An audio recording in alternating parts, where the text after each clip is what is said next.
Selamat pagi semua. Kita akan memulai ibadah kita.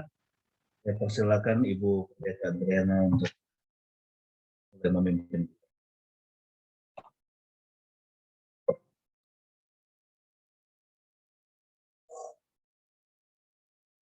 Ya, shalom, selamat pagi untuk kita semua, selamat hari Minggu. Puji Tuhan, pada pagi hari ini kita akan beribadah bersama. Kita mau menaikkan pujian dan ucapan syukur kita pada Tuhan untuk kasih karunia-Nya, berkat-berkat-Nya yang sudah kita alami di dalam kehidupan kita.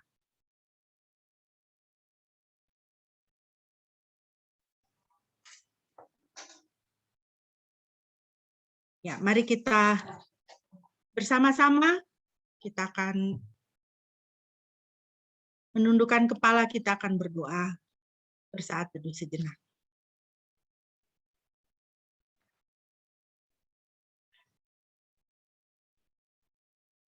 Bapa di surga, terima kasih Tuhan pada pagi hari ini Engkau telah mengumpulkan kami, boleh bersama-sama di hari perhentian yang Tuhan sudah sediakan bagi kami hari ini.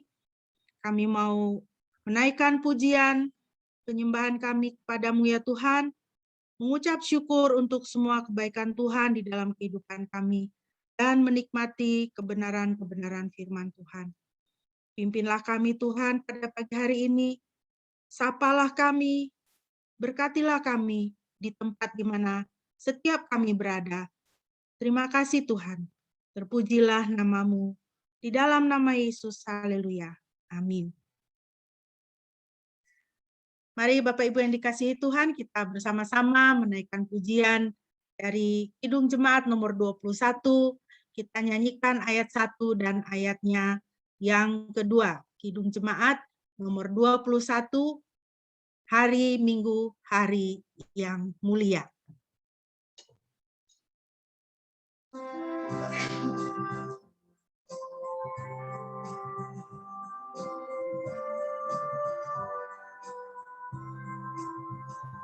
Hari Minggu, hari yang mulia, itu hari Tuhanku.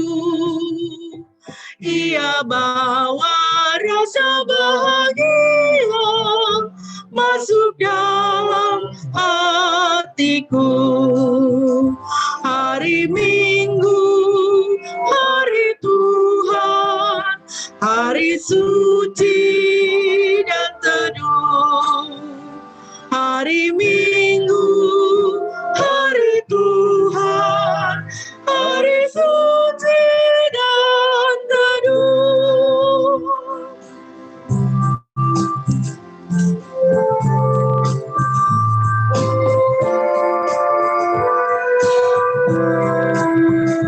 Hari Minggu, hari istirahat bagi badan yang letih.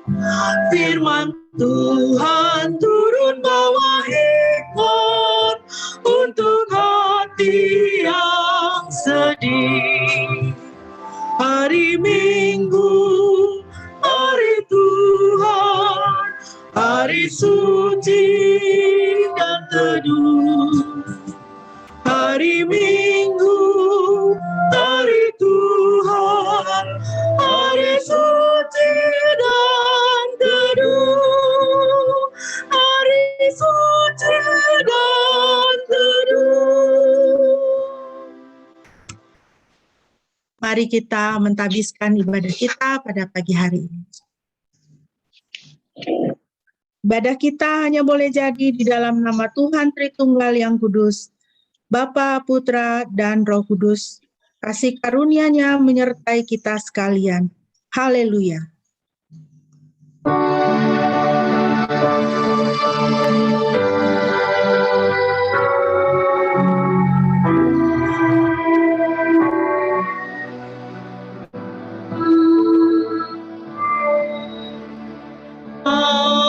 Haleluya, haleluya,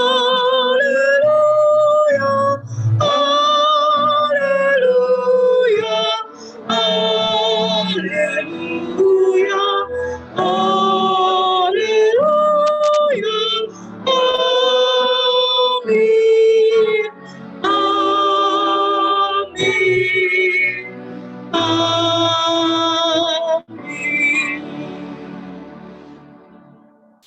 Nats pembimbing kita pada pagi hari ini terambil dari Mazmur 34 ayat 9. Ada di slide, ada di screen. Ya. Mazmur 34 ayat 9. Kecaplah dan lihatlah betapa baiknya Tuhan itu.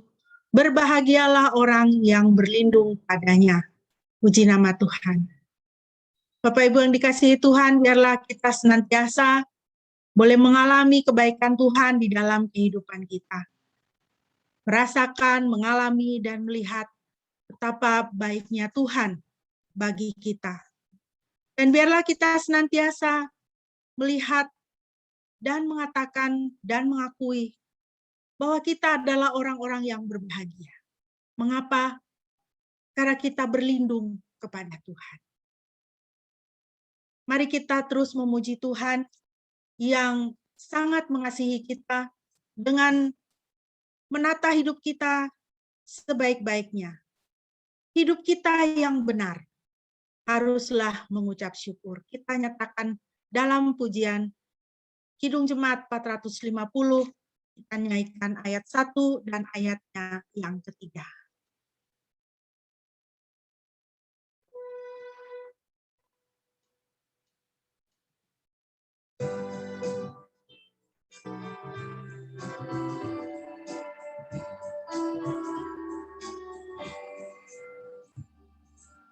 Hidup kita yang benar haruslah mengucap syukur dalam Kristus bergema.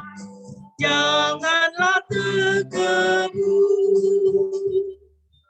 dalam susah pun senang, dalam segala hal.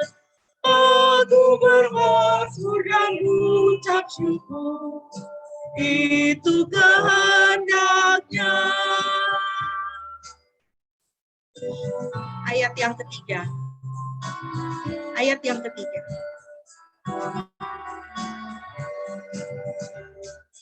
Apa arti hidupku? Bukan keungkapan syukur karena Kristus menebus, berkorban bagimu dalam susah pun senang, dalam segala hal. Aku bermazmur dan ucap syukur, itu kehendaknya. Dalam susah pun senang, dalam susah pun senang, dalam segala hal. Aku bermazmur dan ucap syukur, itu kehendaknya.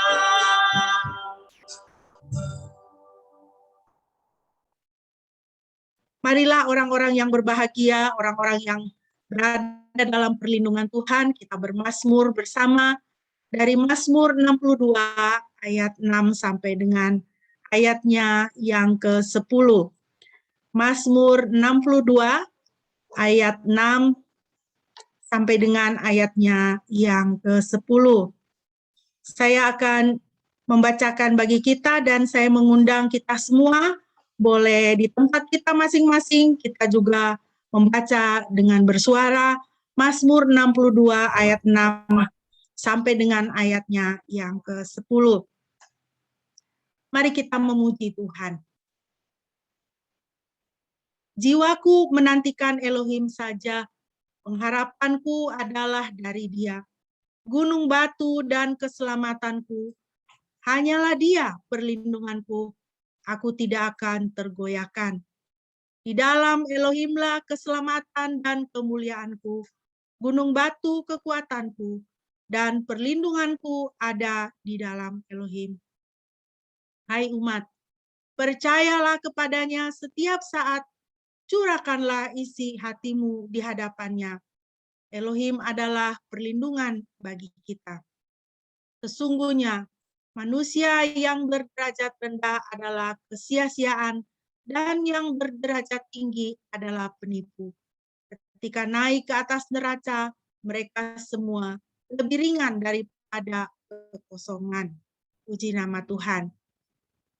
Bapak Ibu, mari kita semakin mendekatkan diri kepada Tuhan, menaruh percaya kita kepada Tuhan, dan mencurahkan isi hati kita kepada Tuhan. Seperti yang dikatakan oleh pemazmur, karena Tuhan adalah perlindungan bagi kita. Mari kita mau mendekatkan diri dengan firman Tuhan. Pada pagi hari ini, kembali kita naikkan pujian dari Kidung Jemaat 450, kita nyanyikan baitnya yang kelima.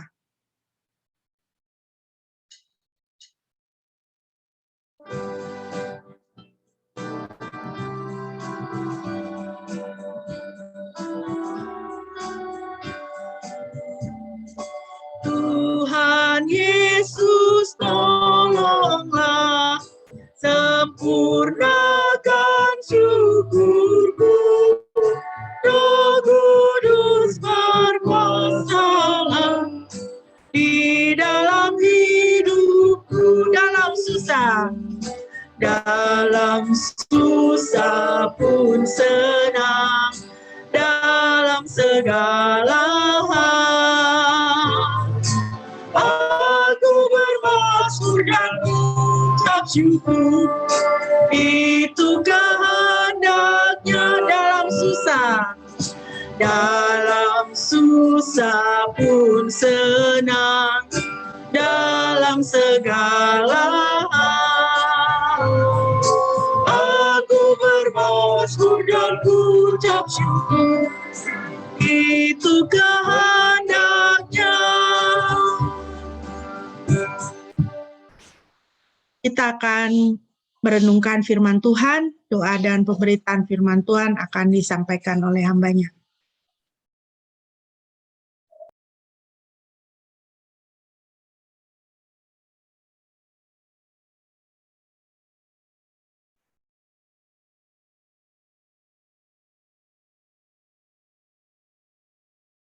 Ya, mari kita berdoa sebelum kita membaca dan merenungkan firman.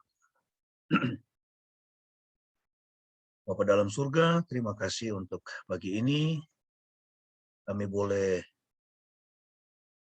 memasuki hari Sabat Tuhan, hari perhentian yang Kau sediakan bagi kami, hari Minggu di mana kami boleh juga mengingat Yesus yang sudah bangkit dari kematian dan sudah memberikan hidup yang kekal bagi setiap orang yang percaya.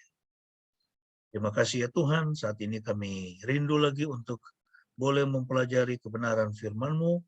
Kiranya Tuhan memberkati kami, berkati pembacaan dan pemberitaan firman Tuhan, agar firman Tuhan boleh menguatkan kami, meneguhkan kami, dan membuat kami menjadi anak-anak Tuhan yang lebih baik dalam menjalani hari-hari yang ada di depan. Terima kasih ya Bapa, dalam nama Tuhan Yesus, kami berdoa dan menyerahkan waktu ini. Amin. Ya, shalom semua. Pada pagi ini kita masih akan membahas tentang Yakub ya. Dan ini adalah pembahasan yang terakhir tentang Yakub. Karena nanti kalau kita melihat setelah Kejadian pasal 35 itu Yakub itu perannya udah selesai. Ya, jadi dia sampai Kejadian 35, baru nanti setelah itu kita akan melihat bahwa yang menjadi fokus di situ adalah Yusuf ya, dan juga anak-anaknya Israel, sampai kemudian mereka tinggal di Mesir ya. Dan mereka tinggal di Mesir,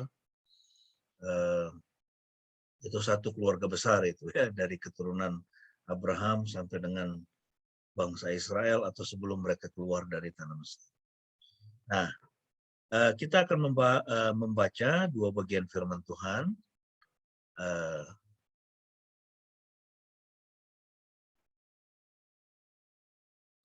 Ya, yang pertama kita akan melihat dari Kejadian pasal 33. Ya, Kejadian 33 ayat 1 sampai dengan ayat yang ke-20.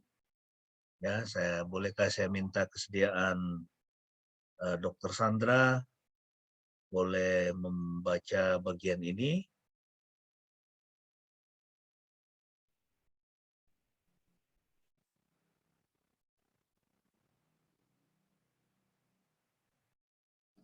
Ayat yang pertama sampai dengan ayat yang terakhir. Kejadian 33. Ya. Kejadian 33 ayat pertama hingga yang keberapa? Sampai dengan ayat yang terakhir ini ayat yang ke-20. Sampai 20 ya. Oke. Ya.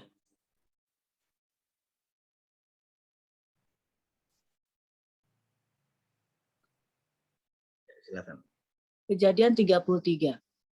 Lalu Yakub memandang dan tampaklah Esau datang dengan diiringi 400 orang. Kemudian ia menyerahkan sebagian anak-anak kepada Lea dan sebagian kepada Rahel dan kepada kedua hamba perempuan itu. Ia menempatkan hamba-hamba perempuan dan anak-anaknya di muka.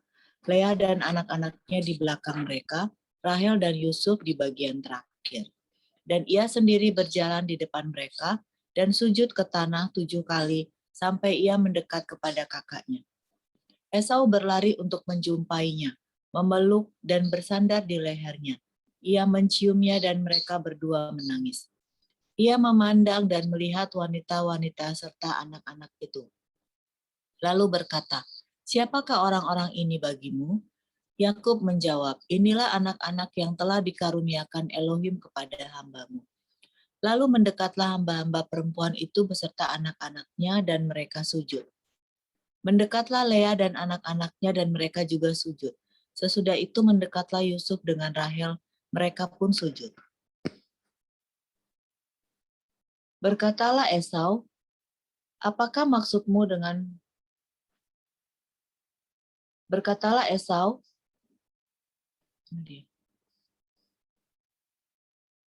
"Apakah maksudmu dengan semua yang telah kulihat ini?"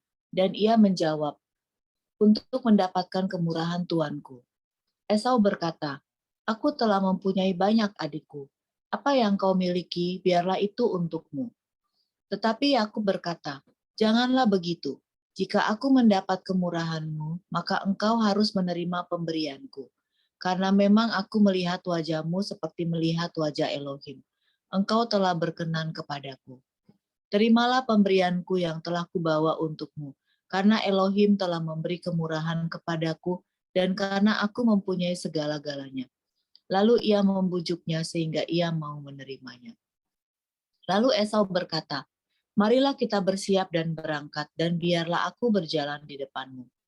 Tetapi aku berkata kepadanya, "Tuanku mengetahui bahwa anak-anak ini masih lemah, dan ada kawanan domba serta kawanan lembu yang masih menyusui. Jika mereka digiring dengan terburu-buru 1 hari saja, maka matilah seluruh kawanan domba itu."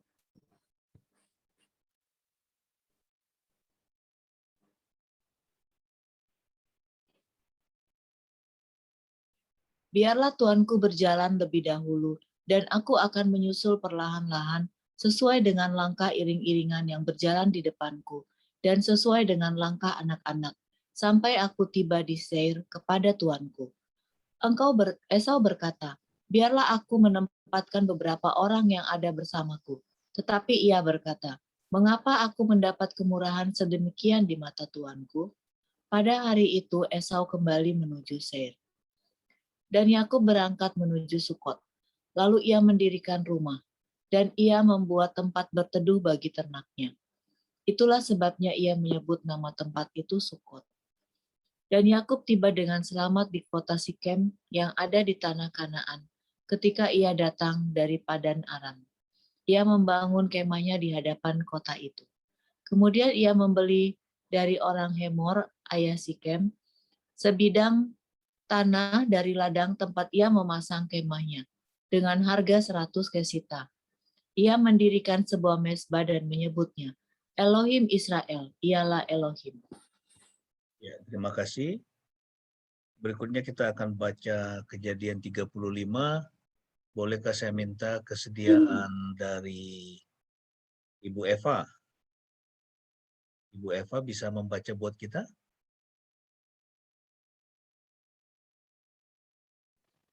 Iya, Pak. Ya. Oke, silakan dibaca. Mungkin 35 videonya saja. bisa diaktifkan. 35 kan? Kejadian 35 ayat 1 sampai dengan ayat yang terakhir. Sampai dengan ayat yang ke-15. Oke. Elohim berfirman kepada Yakub, bangunlah, pergilah ke Bethlehem dan tinggallah di sana. Dan buatlah di sana sebuah mezbah bagi Elohim yang telah menampakkan diri kepadamu ketika engkau melarikan diri dari hadapan Esau kakakmu.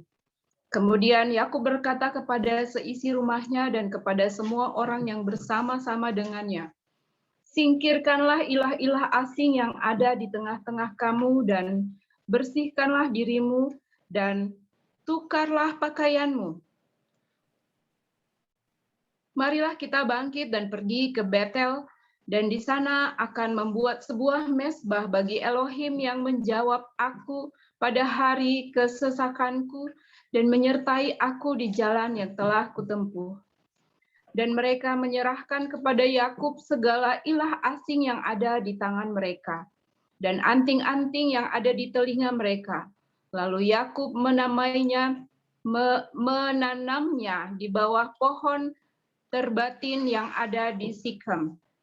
Kemudian berangkatlah mereka, dan kedahsyatan Elohim menimpa atas kota-kota di sekitar mereka, dan mereka tidak mengejar anak-anak Yakub lagi.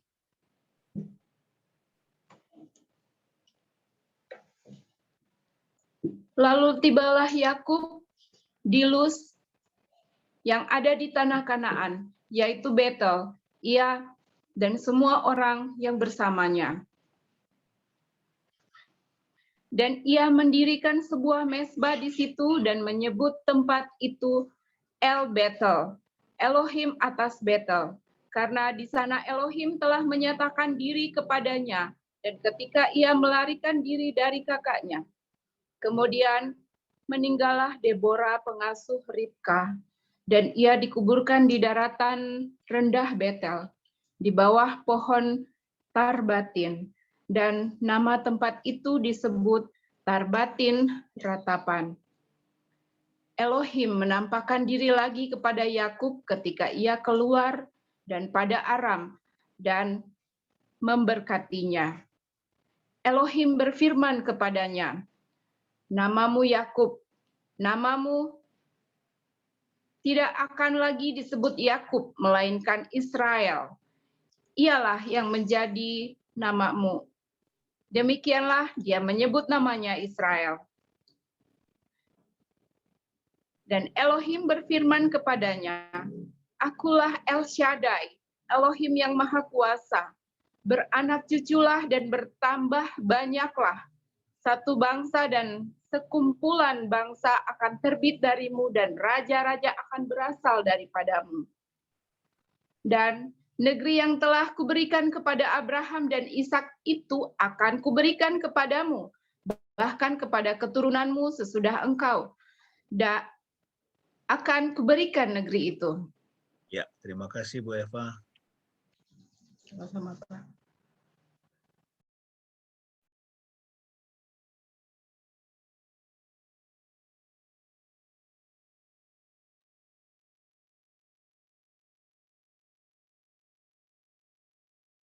Ya, topik kita pada pagi ini menjadi manusia baru akibat berjumpa dengan Tuhan. Menjadi manusia baru akibat berjumpa dengan Tuhan. Nah, ini kita sudah melewati pertengahan ya, tahun 2021. Saya tidak tahu nih apa harapan dan resolusi Anda di tahun 2021. Ya, di tengah-tengah pandemi yang masih belum selesai. Ya, apa yang menjadi keinginan kita, apa yang menjadi keputusan kita. Ya, dan saya tidak tahu apakah Anda juga sudah mulai melihat hal-hal yang mungkin di awal tahun menjadi resolusi Anda, itu boleh digenapi. Dan itu pertanyaan yang berikutnya, apakah Anda sudah memasuki tanah perjanjian? Ya, apakah kita sudah memasuki tanah perjanjian seperti yang Tuhan sudah janjikan untuk kita? Nah, kalau kita melihat kisah Yakub tadi, ya, dia dari Haran, dia sebelumnya melarikan diri, dan sekarang dia memutuskan harus kembali. Ya, Tuhan mengatakan, itu kamu tidak boleh tinggal di luar dari tanah perjanjian, karena aku tidak menjanjikan tanah itu bagimu dan keturunanmu, tetapi aku menjanjikan tanah perjanjian, ya, Israel, ya, itu menjadi itu tanahmu, ya, itu Kanaan itu menjadi tanah bagimu dan bagi leluhurmu. Ya. Nah, kita semua rindu ya bahwa kita boleh memasuki tanah perjanjian, boleh mengalami janji-janji Tuhan, ya, berkat-berkat Tuhan di dalam kehidupan kita. Dan Yakub, ya, kita sudah belajar selama beberapa minggu ini, ya, walaupun di Haran itu hartanya semakin banyak, ya, kemudian dia memiliki istri, dia memiliki anak-anak, ya, artinya hidupnya sebetulnya secara material itu berlimpah, ya, tetapi itu dia merasa terasing di sana, ya, itu bukanlah apa yang Tuhan maksudkan bagi kehidupannya, ya, dia harus kembali ke tanah perjanjian. Nah, kalau kita lihat Yakub ini, ya, seperti beberapa waktu lalu saya sampaikan, Yakub ini adalah seorang itu pribadi yang unik, ya. Unik kenapa? Karena dia orang yang sangat-sangat mementingkan sekali berkat, ya. Dan dia seumur hidupnya dia bergulat, ya, untuk mendapatkan berkat. Ya, dia ingin mendapatkan yang banyak. Ya, itu termasuk bahkan sampai hak kesulungan itu yang dari ayahnya, yang berkat dari ayahnya itu pun, ya, sampai dia rampas itu kan, dia ambil, ya, dari Esau. Nah, masalahnya, ya, kalau kita lihat dari hidup Yakub ini adalah bahwa sebelum, ya, di dalam Kejadian pasal 32 kita sudah membahas bagaimana dia bergulat, ya, dengan Tuhan, ya, dia bergulat dengan malaikat Tuhan, ya, dia berusaha mendapatkan berkat dengan usahanya, ya, dengan hikmatnya sendiri. Ya, ini saya pikir banyak dari manusia zaman sekarang seperti itu, ya, mungkin kita juga berpikirnya seperti itu. Ya, kita ingin mendapatkan berkat, ya, dengan usaha kita sendiri. Kita berpikir kalau saya tidak berusaha dengan mati-matian, saya tidak akan mendapatkan itu. Ya, kita mengusahakannya dengan hikmat kita sendiri. Ya, ada satu ayat itu di dalam Mazmur 127, ya, di situ dikatakan jikalau bukan Tuhan yang membangun rumah, maka sia-sialah usaha orang yang membangunnya. Ya, jikalau bukan Tuhan yang mengawal kota, sia-sialah pengawal berjaga-jaga. Ya, sia-sialah kamu bangun pagi-pagi katanya bekerja sampai jauh malam untuk sepotong roti, padahal Tuhan itu memberikan kepada orang yang dikasihinya pada waktu tidur. Ya, jadi ayat itu menjelaskan bahwa berkat itu sesungguhnya bersumber dari Tuhan. Ya, yang terutama itu adalah apakah kita ini ada di dalam Tuhan atau tidak. Ya, apakah kita ada di hadapan hadirat Tuhan atau tidak? Kalau kita berada di hadapan hadirat Tuhan, ya, bahkan mungkin kalau secara manusiawi usaha yang kita lakukan itu sangat sedikit, ya, atau kecil saja, tetapi berkatnya itu melimpah. Kenapa? Karena Tuhan, ya, Tuhan yang menjadi sumber berkat. Nah, tetapi Yakub dia tidak demikian. Ya, dia seumur hidupnya dia bergulat untuk mendapatkan berkat. Ya, dengan usahanya, dengan akal-akalannya, ya, mungkin juga itu kita kadang-kadang dalam hidup kita seperti itu.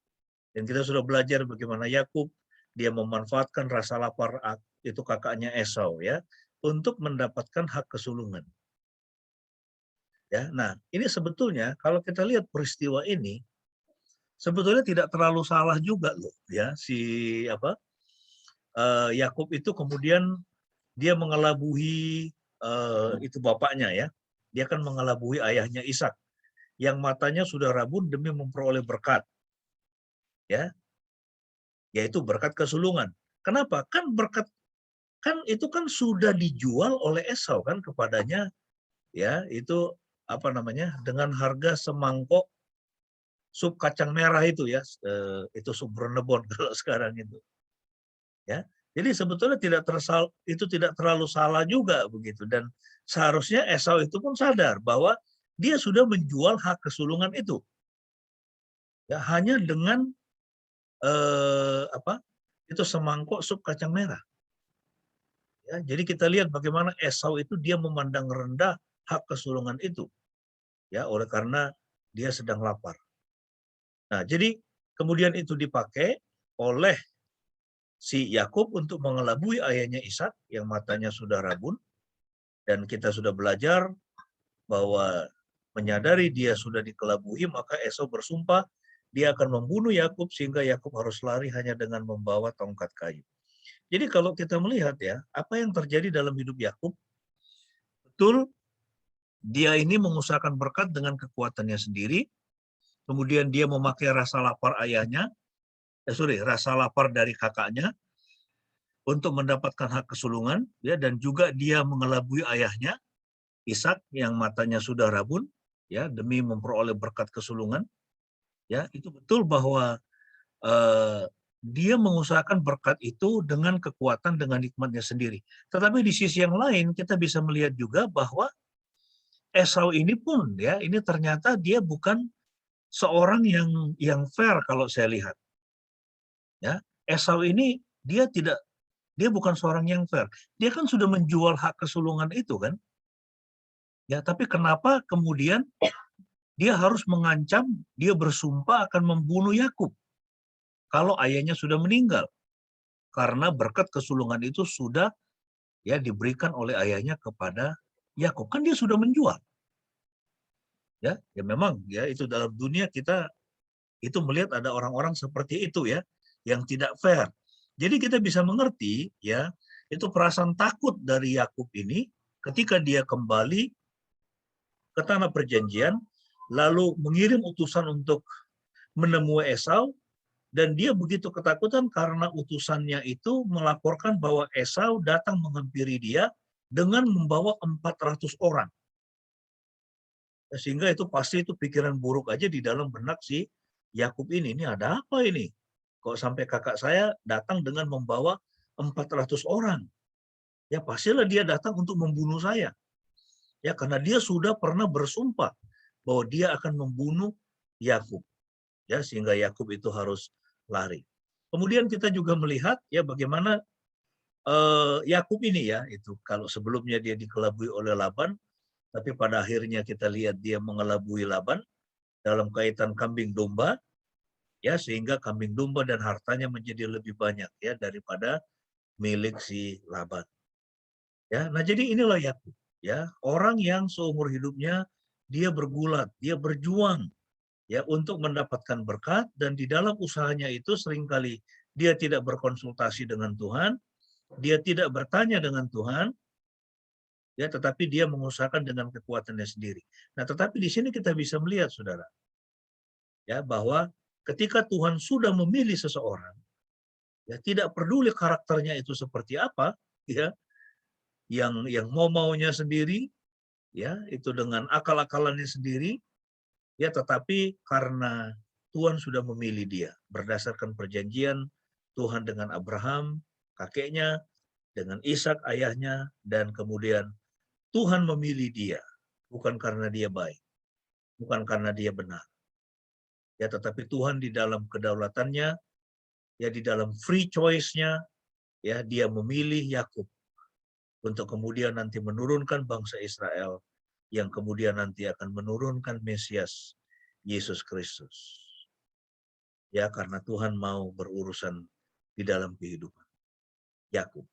Nah, ada 3 prinsip rohani yang dapat kita pelajari dari kisah perjumpaan Yakub dengan Esau. Ya, sebelumnya kita bisa melihat dia itu kisah itu kan, dia bergulat itu kan. Dia bergulat dengan Tuhan, ya, dia bergulat dengan malaikat Tuhan. Malaikat Tuhan itu adalah representasi dari Tuhan sendiri. Ya, dan kemudian kita tahu kisahnya sampai kemudian itu pangkal pahanya dipukul, ya dia menjadi pincang, dia terpelecok, tapi dia terus menahan orang itu.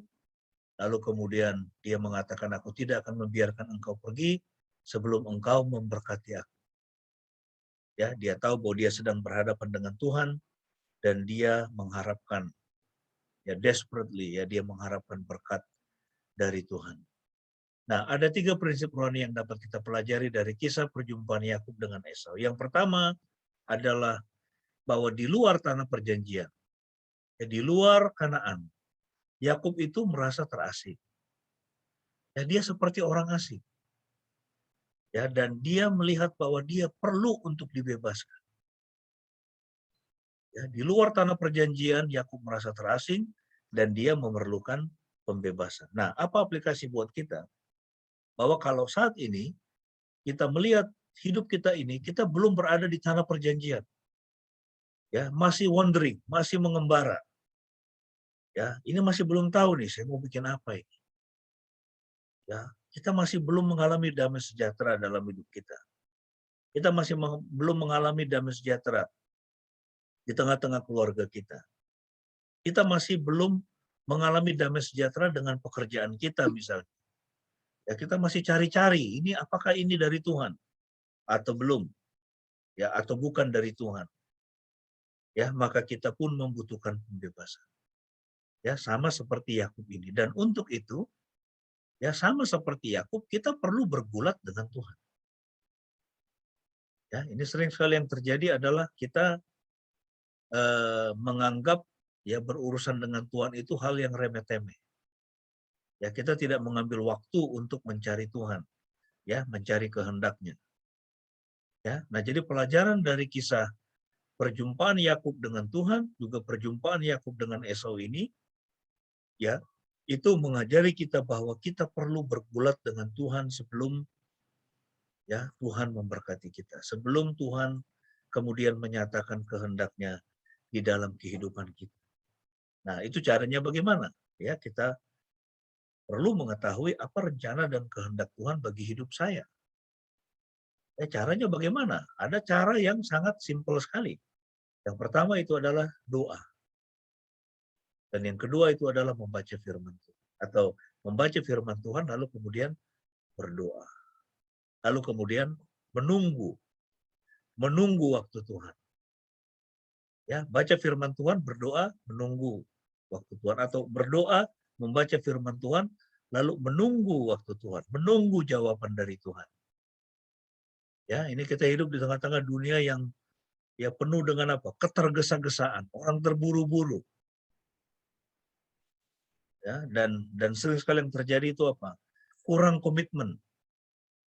Ya, ini orang-orang ini sekarang ini adalah ya ini kita ini dibentuk menjadi orang-orang yang instan.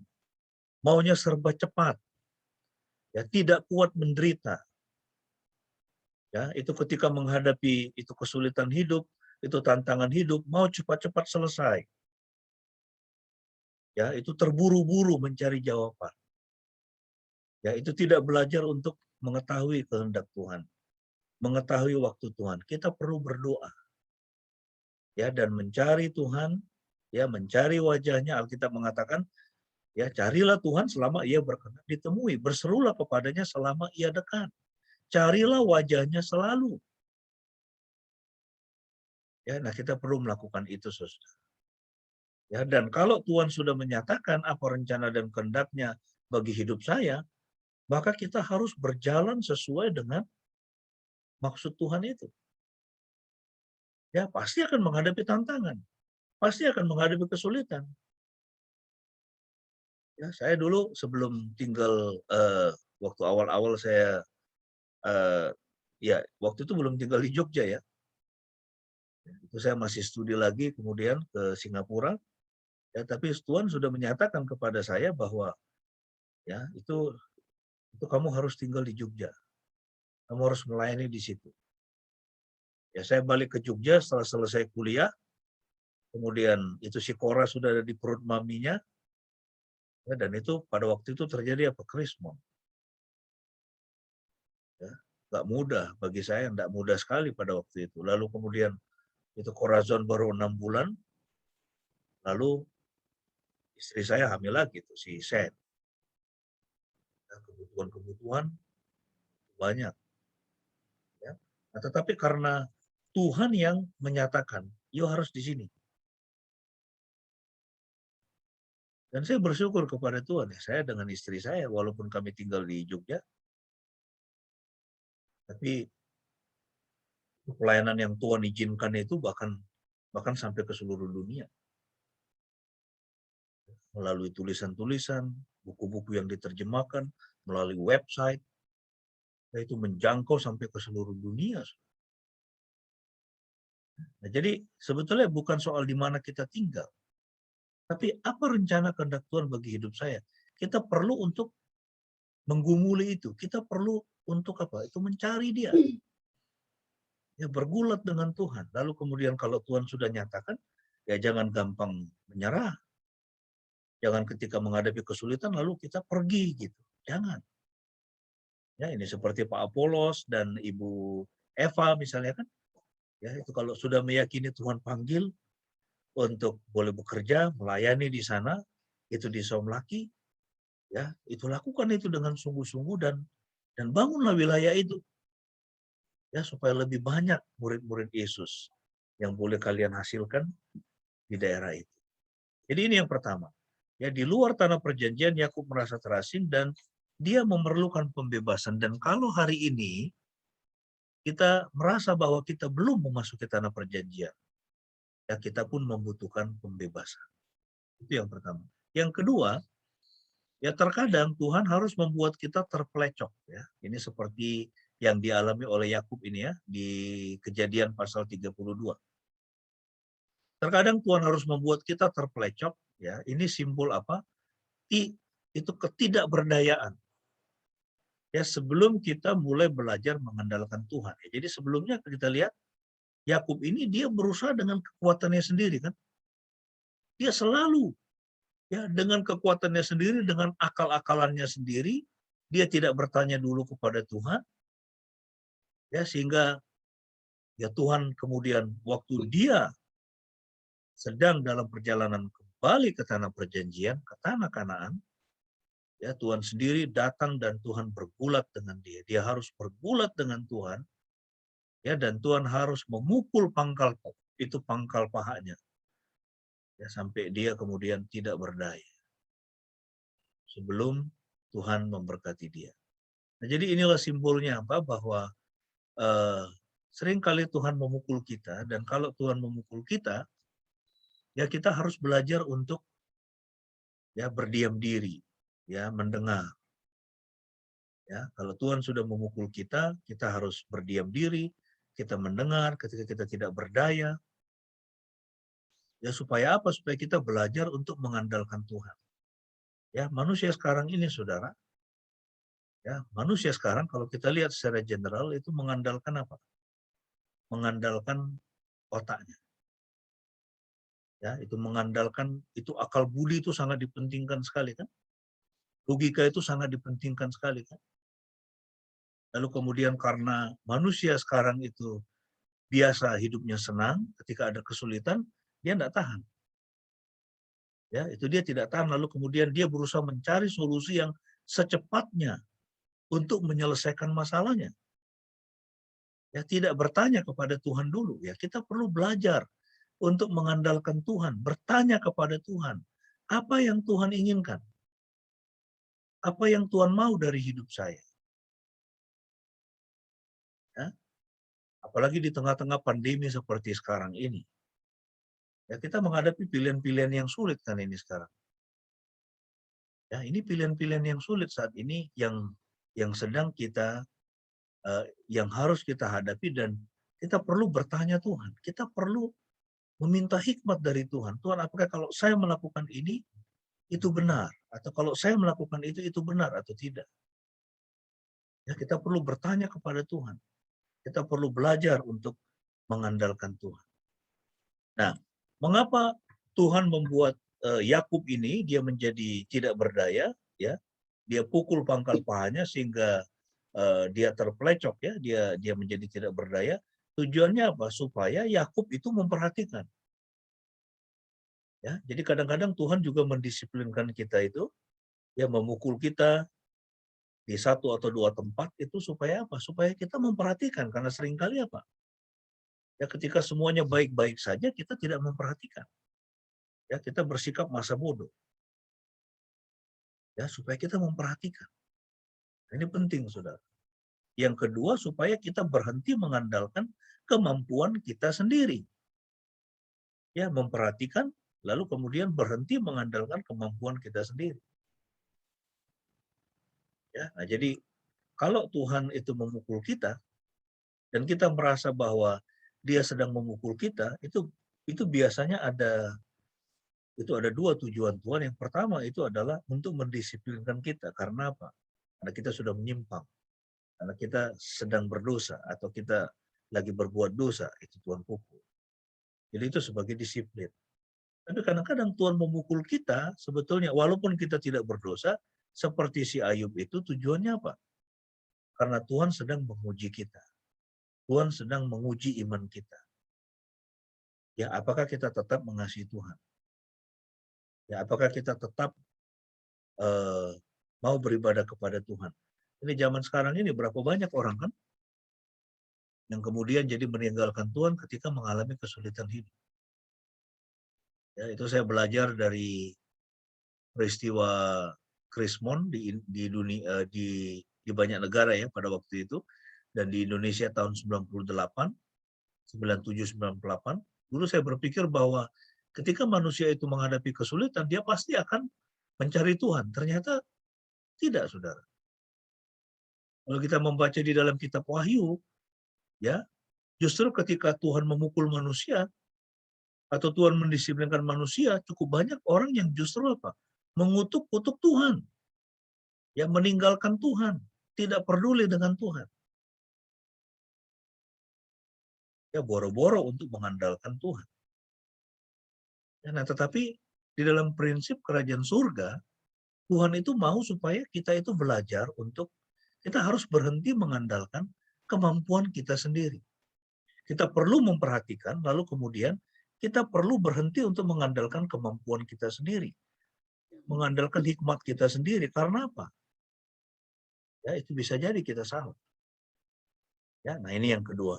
Kemudian yang ketiga yang bisa kita pelajari, ya, dan ini satu bagian yang indah ya yang kita lihat dari kehidupan Yakub, ya, bahwa Yakub ini dia itu harus mati sebagai Yakub supaya ia bisa menjadi Israel. Ya, jadi itu sama juga ya. Saya harus mati sebagai diri saya ya, supaya saya bisa menjadi seperti pribadi yang Tuhan kehendaki. Ya, Yakub harus mati sebagai Yakub supaya ia dapat menjadi Israel. Ya, kalau kita baca di dalam ayat 9 sampai 12 ya, pasal 35 ya. Jadi ini adalah pasal terakhir ini ya dari kehidupan Yakub ini. Jadi itu di mana dia masih menjadi fokus. Setelah itu selesai ya, setelah pasal 35 ini, setelah itu ya itu dia tidak lagi memainkan peran yang signifikan ya atau yang penting. Ya, jadi perannya selesai sampai di Kejadian 35. Ya, di sini dikatakan Elohim menampakkan diri lagi kepada Yakub ketika ia keluar dari padang Aram dan memberkatinya. Ya, itu coba perhatikan ya, itu berulang-ulang ya dari beberapa ayat ini, peristiwa Yakub ini, di mana ada ayat apa? Tuhan menampakkan diri kepadanya. Waktu dia lari itu dari rumah ayahnya itu, dia lari ke Haran, kita ingatkan di Betel itu kan. Ya, dia mimpi ya, Tuhan menampakkan diri kepadanya. Ya, lalu kemudian dia membuat nazar, kalau Tuhan memberkati saya dan membuat aku bisa kembali ke rumah ayahku dengan selamat, maka Elohim akan menjadi Elohim. Yahweh itu akan menjadi Elohim. Nah, jadi cukup banyak kita lihat di dalam peristiwa Yakub ini, di mana Tuhan menampakkan diri kepadanya. Sama seperti apa? Tuhan menampakkan diri kepada Abraham. Tuhan menampakkan diri kepada Ishak. Tapi kita tidak membaca ada ayat yang mengatakan Tuhan menampakkan diri kepada Esau. Ya. Tapi Tuhan menampakkan diri dan berulang-ulang dia melakukan itu. Kepada Abraham, kepada Ishak, kepada Yakub. Apa artinya itu? Nah, kita baca di sini. Elohim menampakkan diri lagi kepada Yakub ketika ia keluar dari padang Aram dan memberkatinya.